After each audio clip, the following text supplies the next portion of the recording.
I don't know how to sing.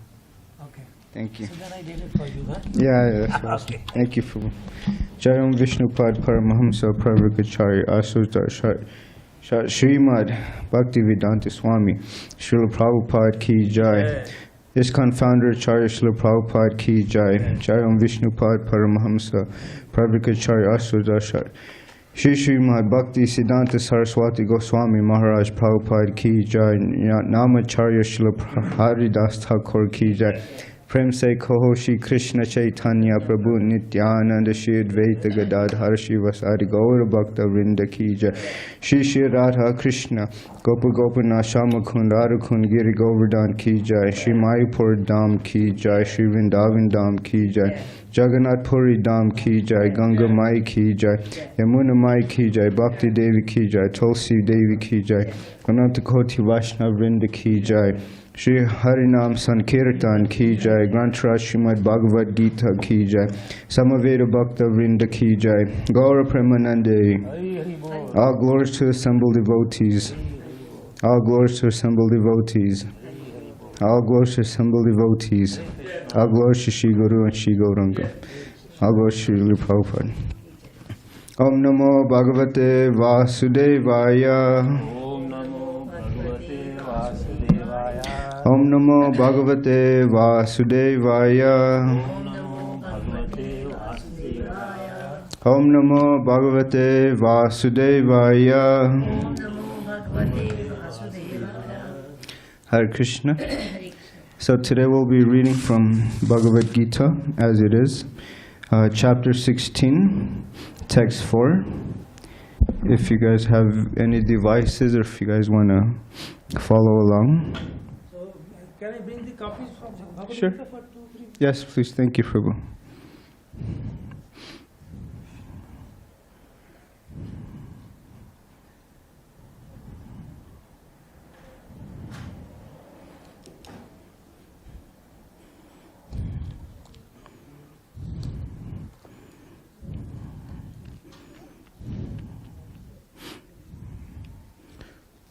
We are very fortunate people who come on days like that.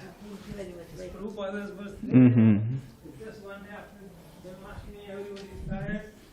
We are still here. Can you give Prabhu? I open at the same page cover. 16 and I give 4 was starting. Finishing start. That's so surprising. 16, chapter 16, text 4. 16? Yes, Chapter 4. chapter 4. Chapter 4, 16. So, 16, chapter 16, text 4. Oh, text 4. Chapter 4, right? No, chapter 16, text 4. Yeah, that's what text. 16.4.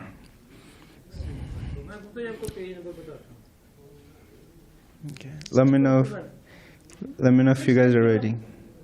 Page number 627. There's some books that are different. Okay. Okay. If you could repeat after me. Dambo, Darpo, Bimascha, Kroda, Parushyam, Eva, Cha, Agyanam, Chabijatasya, Partha, Sampadam, Asurim, Dambo Darpo Bimascha, Kroda Parusham Evacha, Agyanam Chabijatasya, Partha Sampadam Asurim, Dambo Darpo Bimanascha, Kroda Parusham Evacha, Agyanam Chabijatasya, Partha Sampadam Asurim, Dambo Darpo Bimanascha, Kroda Parusham Evacha, Agyanam Chabijatasya, Partha Sampadam Asurim. Synonyms: Dambaha, dambaha, pride; pride, Darpaha, darpaha, arrogance; arrogance, Abhimanaha, abhimanaha, conceit; conceit, Cha, cha, and Krodaha, mudaha, anger; anger, Parusyam, parushyam, harshness; harshness, Eva, eva, certainly; certainly, Cha, cha, and and Agyanam, ajnanam, ignorance; ignorance, Cha, cha, and and Abhijatasya, abhijatasya, of one who is born of; of one who is born of Partha, Partha, O son of Pritha; O son of Pritha, Sampadam, sampadam, the qualities; Parvati, Asurim, asurim, of the demoniac nature. of the demoniac nature. Translation and purport by Divine Grace, A.C. Bhaktivedanta Swami Srila Prabhupada. Pride, arrogance, conceit, anger, harshness, and arrogance, these qualities belong to those of demoniac nature, O son of Pritha. Purport.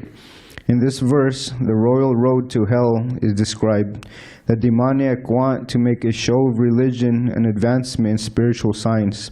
Although they do not follow the principles, they are always arrogant or proud in possessing some type of education or so much wealth. They desire to be worshipped by others and demand respectability, although they do not command respect.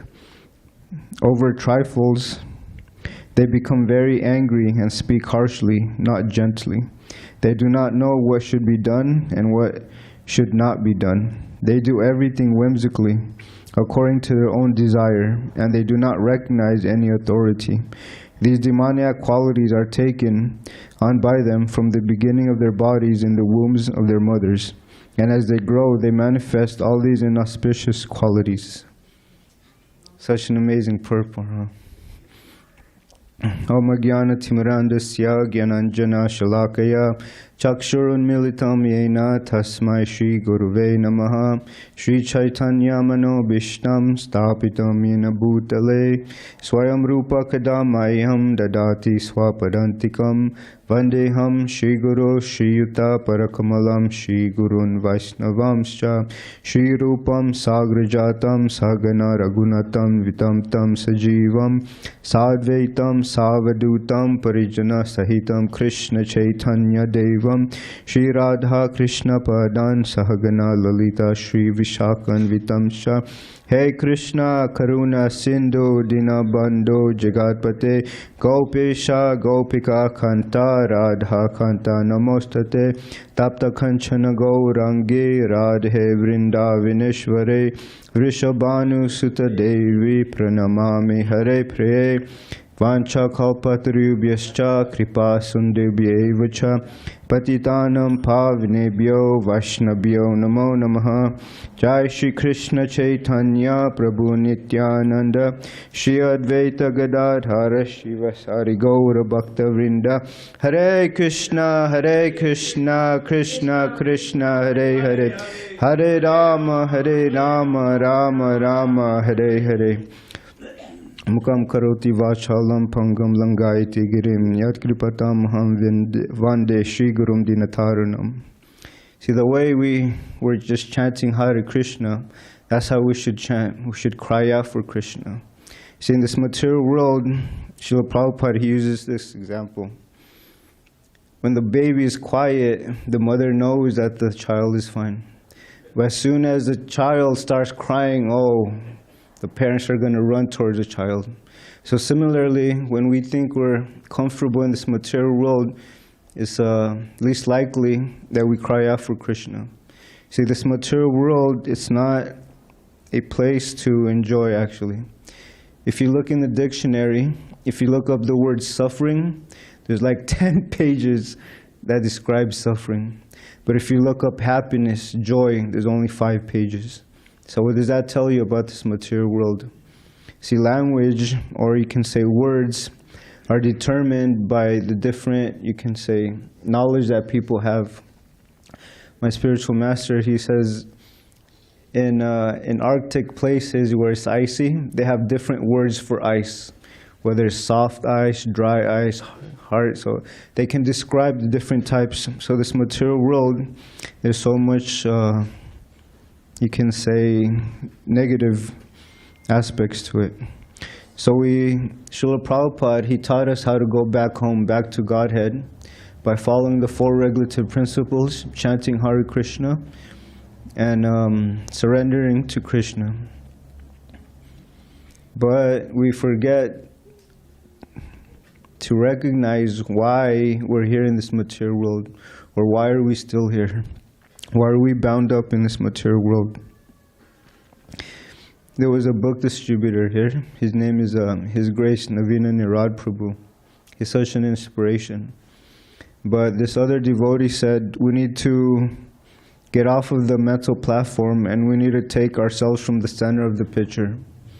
And this devotee said, yes, we need to get off stage so Krishna can take center stage. See, that first propensity was to enjoy. We wanted to take the position of Krishna. When I go on book distribution, so many people that ask me different types of questions. Why did God create this material world? Why are we here? So I tell them it's our own free will. We chose not to obey Krishna. We defied the laws of Krishna, the laws of God. So that's why we're here. When we saw Krishna enjoying in the spiritual world, we wanted to take his position. We said, why does that person have to be enjoying? Why can't I enjoy? So then Krishna, he says, okay, you want to be God? You can try to be God in this material world. So it's explained that a government, he doesn't create a prison house just for nothing. And they don't invite everyone to come to the prison house. It's only for those that break the law. So similarly, this material world, another name is Durga. It means prison house. So why are we in this material world? And these are the qualities that we had. Pride, arrogance, conceit, anger, harshness, and arrogance.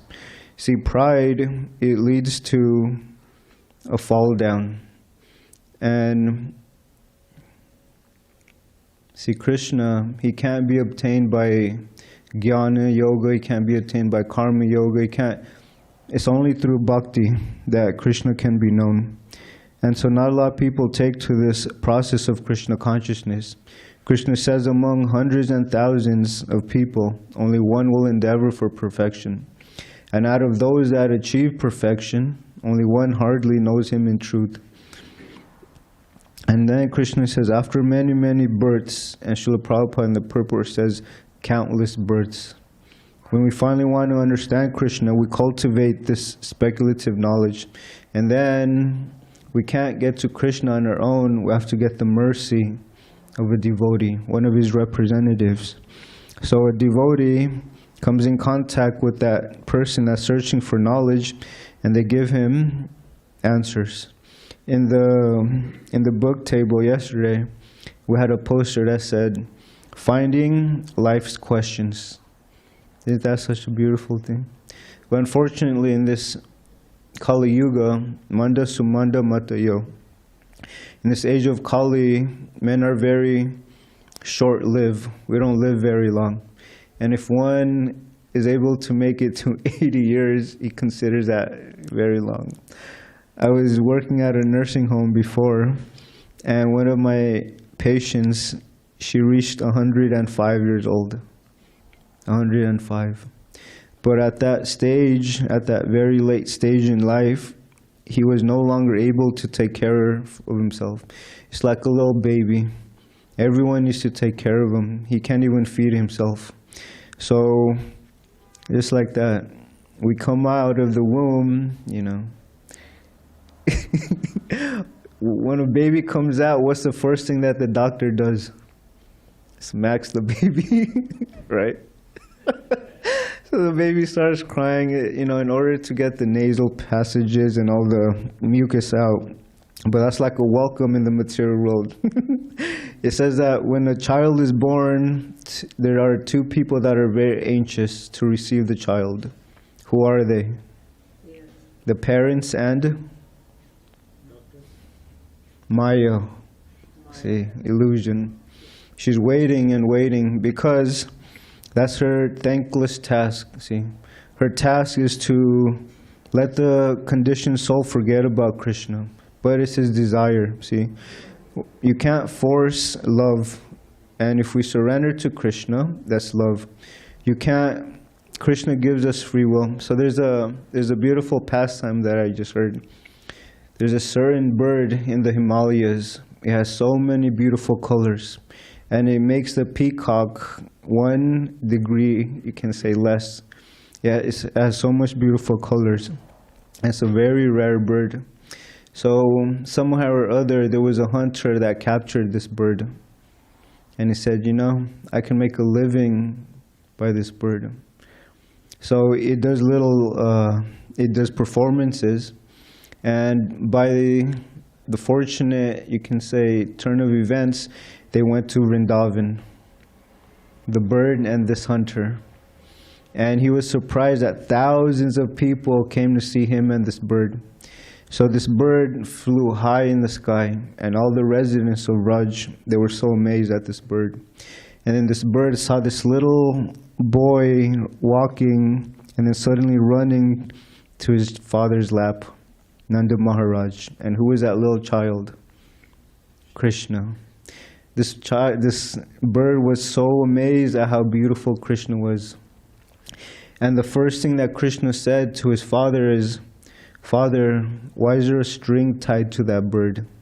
See, and the bird was so pleased because nobody they didn't notice the string tied to it. So, and all the pujaris, when we dress Shishurada Giridhari, sometimes we use string to hold their outfits or their dresses up, and only the pujaris know, right? When you're outside, no, you don't notice that. So similarly, this bird, it was surprised that Krishna was able to see that it was actually tied to the stick. So Krishna asked his father, I want that bird, can we get it? So they spoke to the hunter, and the hunter said, no, I can't give you this bird, you can't afford it. But they don't know the opulence of Krishna. And then Krishna told his dad, I want this bird. So the Nanda Maharaj and Yashoda, they brought heaps of gold, silver, and the hunter was so surprised. You've never seen this much opulence before. So the hunter said, oh, no, he can't live here. He has to go back to the Himalayas. And what's strange about this bird is that it was able to understand and speak human languages. So the bird said, no, I can stay here, you know. So then the hunter said, okay. And then the next thing that the man said was, oh no, it doesn't like, I forgot the sweet. Let's just say ladu. Yeah. And then so the hunter said, no, this bird is a special bird. It can't eat ladus. So the bird replied, I can eat ladus. I want to stay here with Krishna. So after receiving all of this wealth, this hunter was thinking, 4 generations from now, they can live happily. So the hunter left and left the bird with Krishna. So Krishna, he untied this bird and he let it go. Well, before that, he asked, is there anyone else with you? He said, yes, I have a wife and have children back in the Himalayas. So Krishna said, go get them. And he let Krishna go. See, Krishna, he doesn't tie down anybody. He doesn't bind us. He gives us free will. So it's up to us. So a lot of people, after receiving so much wealth, they take possession of little material things, you know. But Krishna, he gives our free will to us. So it's up to us when we want to go back to Krishna. See, another beautiful thing about Krishna is that any small little service that we give to Krishna with sincerity and devotion, Krishna is very pleased. Unlike here in the material world, Srila Prabhupada uses Gandhi, Mahatma Gandhi. He said that Gandhi, he loved his country. He served his country. But what did they do to Gandhi? They killed him, see? Just like Lord Jesus Christ. Jesus Christ was the savior of that people at that time. And the first thing he taught them was, thou shalt not kill. But how did they thank Jesus Christ? They crucified him, see? So similarly, this material world, we may try to serve our friends, our country, our nation, our community, but one way or another, they're going to let us down. Just like in a lot of relationships in the beginning, it's very sweet, right? They call it puppy love. You know, you get to know the other person, and after a few years, you're just like, dang. So my spiritual master, he says that marriage is like a fortress. Do you know why? Half want to come in and half want to go. So in this material world, especially materialistic relationships, they have no value because they're based off of artificial, superficial attraction. There's a saying, love at first sight. What's the next line? Divorce at first fight. See? This nation, there's so much conflict in relationships between mother and father, between children and parents, even between brothers and siblings. So this materialistic world is not meant for us to enjoy here. And it was describing that material success is what blinds people to pride. See, pride is not a very good quality to have. Just like I was sitting down with one person one time, and I didn't even say one word. I didn't even say 10 words. He just kept saying, I did this. He was talking about all of his achievements. So the conversation started getting boring, right? He always talked about me, myself, and I. But when I asked him, what's the goal of life? He stayed quiet. He didn't know. And when I asked him, who are you? He didn't know either. So when it comes to material education, he knew this, he knew that. But when it comes to spiritual knowledge, he was clueless. And another thing too is that when I distribute books, people ask questions. And one of the most recent questions that I received was, why is there so much suffering and chaos in this world? So I asked him, what do you think? So he started telling me, because their answers were fine, but I told him that the first thing is education. See, this modern education system, they don't teach how to develop character, qualities, morality. They don't teach the students what's right from wrong. They teach them how to be good in math. They teach them how to be good work units, right? To work hard. And when you don't have something, you change different careers, you can get more money and then you can become happy. But we've seen so many different instances where millionaires, they have wealth, followers, and fame, but they're hanging themselves. They're jumping off of buildings. They're committing suicide. So I told them, another thing that's wrong is that we're not teaching, you can say proper, there's so many different religious systems out there, but Srila Prabhupada says that real religion means to love God. There are not a lot of religions now, they're not teaching how to love God. They're teaching how to beg from God, right? Please give me this, give me that. I want a new home, I want a new wife, I want my children to be successful. But they don't teach them, how do I love God? How do I love Krishna? There's an incident, maybe you guys know, it's one of my favorite pastimes. Do you guys know who King Indra is? He's the king of heaven.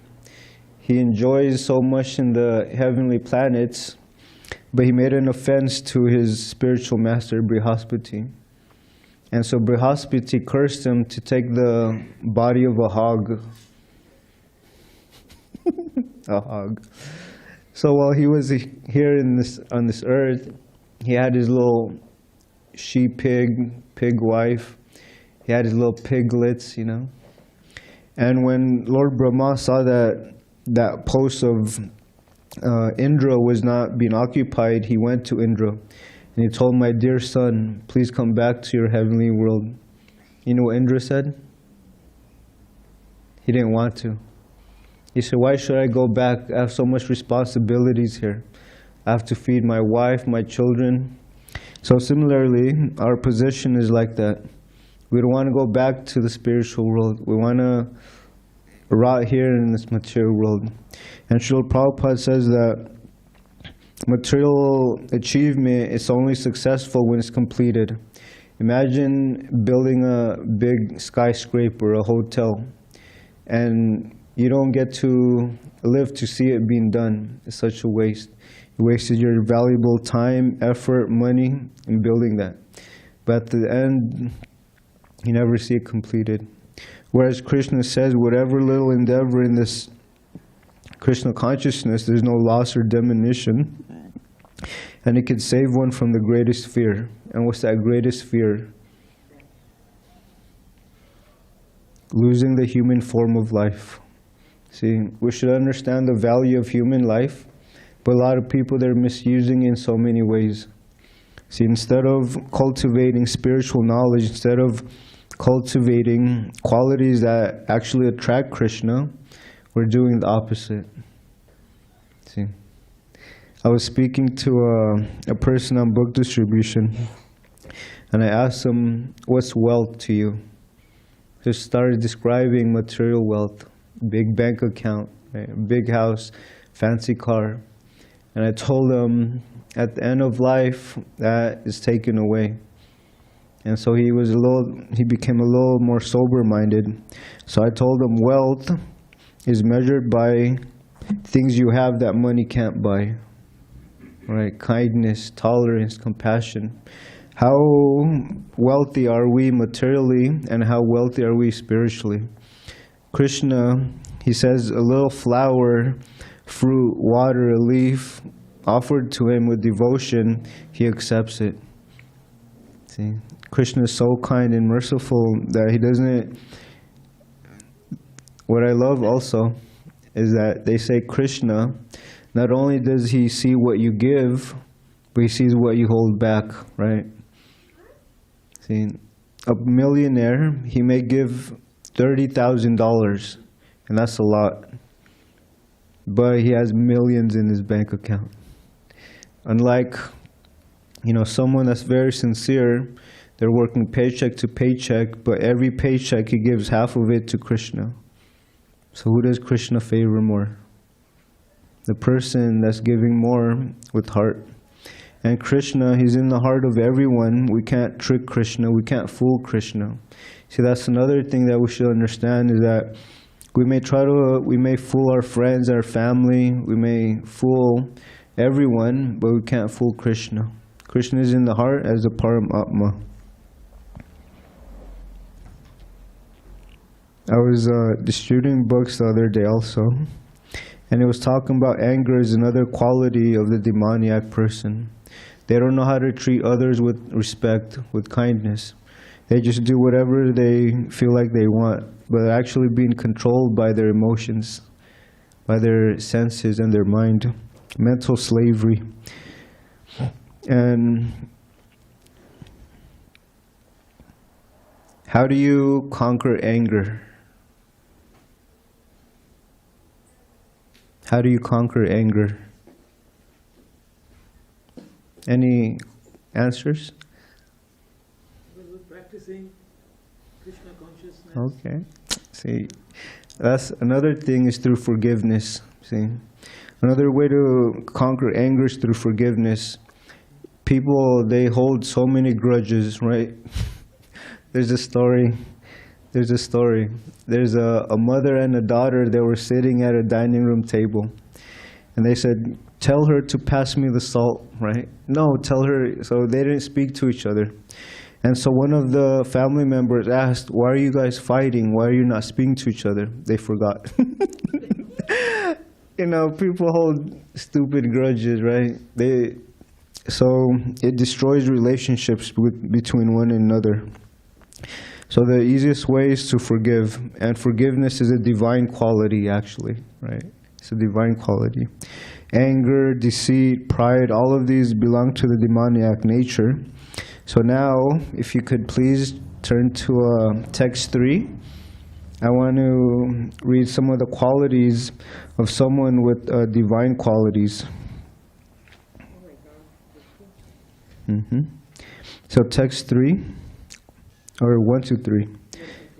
The Supreme Personality of Godhead said, fearlessness, purification of one's existence, cultivation of spiritual knowledge, charity, self-control, performance of sacrifice, study of the Vedas, austerity, simplicity, non-violence, truthfulness, freedom from anger, renunciation, tranquility, aversion to fault-finding, compassion for all living entities, freedom from covetousness, gentleness, modesty, steady determination, vigor, forgiveness, fortitude, cleanliness, and freedom from envy and from the passion for honor. These transcendental qualities, O son of Bharat, belong to the godly man endowed with divine nature. See, these are the qualities that we should try to cultivate. Fearlessness. A good quality is fearlessness. And who has that quality? Can you think of any pastimes of Krishna or his devotees? Prahlad Maharaj. Prahlad was just an innocent devotee, right? He was born in a Suric family, a demoniac family. But since his spiritual master, Narada Muni, gave him Krishna consciousness, he was fearless. And his father was, see, Hiranyakashipu, he performed this great austerity, greater than King Indra. And King Indra, it says that all the demigods, even Narada Muni, they were under Hiranyakashipu's control. There was only 3 that he couldn't control: Lord Brahma, Lord Shiva, and Lord Vishnu. So he can say he was controlling everything in the material world, but he couldn't control his son, see? Because the son was a pure devotee, Prahlad Maharaj. So he was fearless. His father tried killing him in so many ways. Imagine that, a father killing his own son. Nowadays, you have that going on in the Kali Yuga. They're poisoning, anyway. So Hiranyakashipu tried so many ways to kill Prahlad Maharaj, boiling him in ghee, having his henchmen cut him to pieces, throwing him off of a hill. So many ways, stomping him with an elephant. But Prahlad Maharaj, he was just simply thinking of Krishna, and Krishna protected him at all times. But that conviction that Krishna is going to protect us, it wasn't artificial. Do we really believe in Krishna? Or is Krishna just a deity that we see on the altar, right? Or is Krishna really our best friend? So Prahlad Maharaj, although he was so small, he had firm faith in Krishna, that Krishna will protect him. And then another one is through charity. See, a lot of people in this world, they get so attached to money. On book distribution, I asked them, can you give a little donation, you know? I was trying this one time. I said, you know, you can give a penny, $1. You can give something from your heart. And this person, he had 20s, 50s, 100s. But you know what he was looking for? A penny. So I smiled and I said, thank you, sir. You know, is there any way you can contribute a little bit more? He helps us print the books. And I said, sure. You know how much he gave? $1. So a lot of people, they don't see the value of spiritual knowledge. Spiritual knowledge is eternal. Srila Prabhupada says, even if you read 1%, you bring that with you in your next life. So it has real value. Whereas whatever we achieve in this material world, at the time of death, it's taken away. All of our cars, houses, so-called bank accounts taken away. But our endeavor in Krishna consciousness, it can never be destroyed. Like what Dravida Prabhu says, it goes to our spiritual bank account. Whatever service we do for Krishna, that has eternal benefit. And sacrifice, right?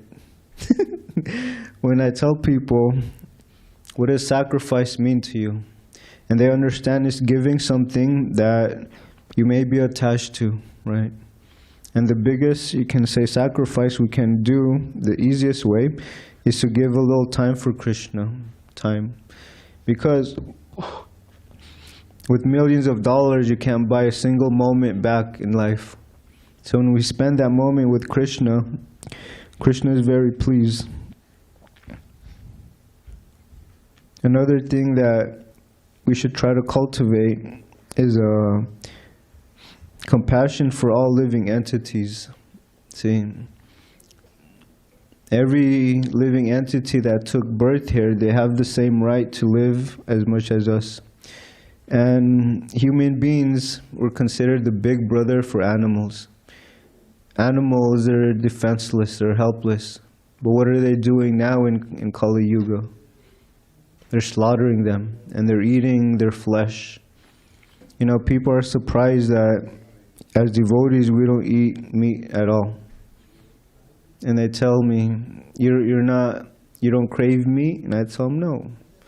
It's a rotting piece of flesh, and you're putting that in your stomach, and you think, oh, it's tasty.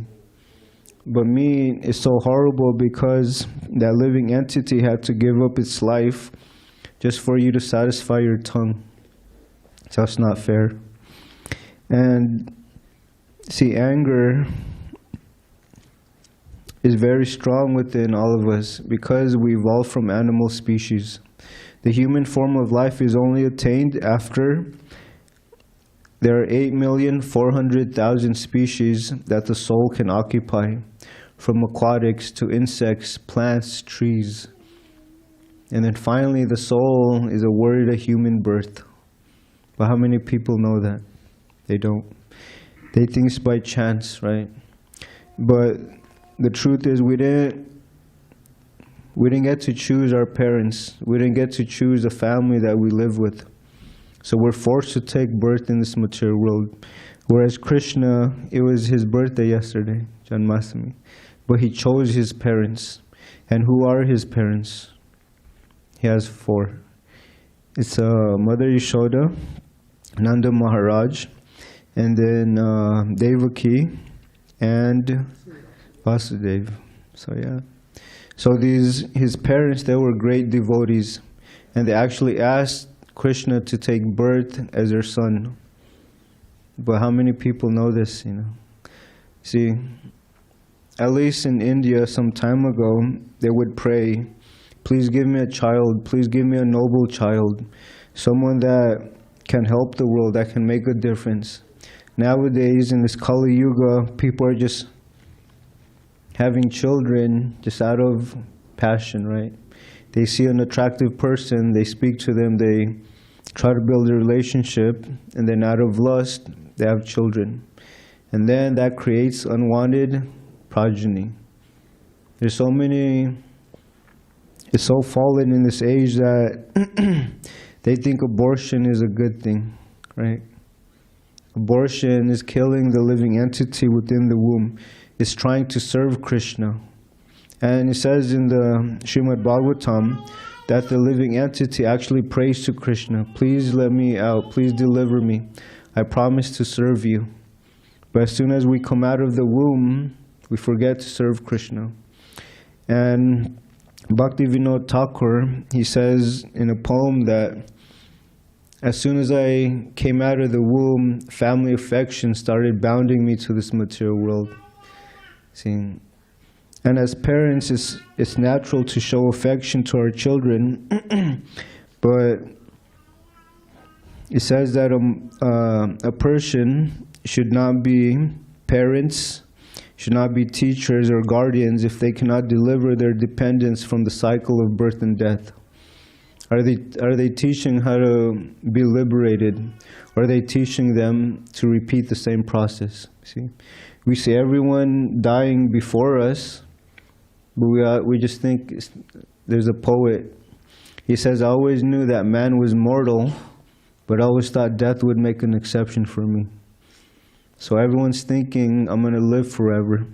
In one case, that's true. The soul is eternal. It cannot be destroyed, but the body is destroyed. But they think that the body is the soul. So that's the first problem. So yeah, we see so many people dying before us. Our grandfather, our father, our mother, everyone. But we don't make plans for our own journey, see? The human form of life is so special because we can now make inquiries. Is there life after death? How can I achieve a better situation in the next life? But not many people think like this. They simply just think this life. See, sometimes when I go into book distribution, I meet families from India. And India, they have this knowledge about karma already, reincarnation. But they ignore that now, see? So they try to enjoy in so many sinful ways, and they forget that every action has a reaction. And sometimes we may not suffer those reactions in this life, it's in our next life. Why are there children born blind? Why are there children born with sight? Why are there children born on the streets, and why are there children born in good families, see? So our karma, or our activities in this life, determines our next life. And you can see the reactions basically from the types of people that you see. And Srila Rupa Goswami, in his Nectar of Devotion, he describes that the results of sinful life, you can see it if one is in poverty, if one has very ugly bodily features. And third one is if he's in financial debt. See, these are the three, you can say, results of our sinful activities in our past life. But if one is very beautiful, if one is awarded sufficient funds, if someone's very knowledgeable, these are his pious results from performing good activities. But good and bad results are still bounding us in this material world. See? There's three forms of karma. Karma are activities according to Vedic injunctions. And then there's vikarma, sinful activities that produce suffering. And then there's akarma. And akarma are activities that don't produce any good or bad karma. And that's the type of activity we should do. And what is that akarma? Devotional service to Krishna. See? Even if you're a very pious person, you may give in charity, you may give this and that, you have to take birth again to receive that good karma. See that? It's a vicious cycle. And every time we perform something done by the mind, the body, or words, there's a reaction to that. So I'll stop here if there's any questions or comments or reflections. Your lecture was so good today, you know.